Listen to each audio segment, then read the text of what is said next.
Ademais, quero aproveitar esta comparecencia para anunciar que a partir do vindeiro mes de marzo ampliaremos o noso aval mozo para que, sin independencia e sen límite de idade, os adquirentes de vivenda protexida poidan acceder a ese préstamo hipotecario 100%.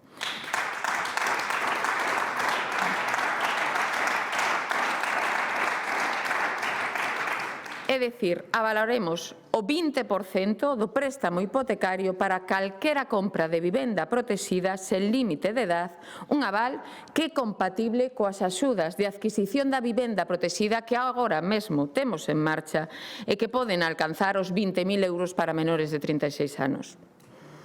Por iso, reclamamos orzamentos suficiente para levar a cabo adiante o que o Goberno central nos pon imposición de pôr en marcha sen diálogo e sen consenso, como o bono alugueiro mocidade ou agora eses novos avais que anunciaron pero que aínda nada sabemos deles.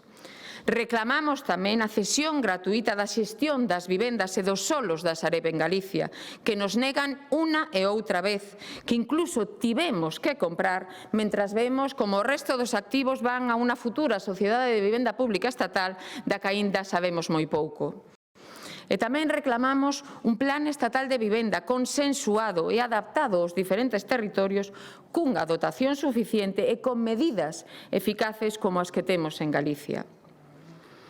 Agardamos así que dunha vez o Executivo Central escoite as comunidades autónomas. Nós, por suposto, mentras tanto, e tal e como viñamos facendo ata agora, seguiremos traballando e seguiremos cumprindo cos galegos, dándolles respostas reais ás súas necesidades.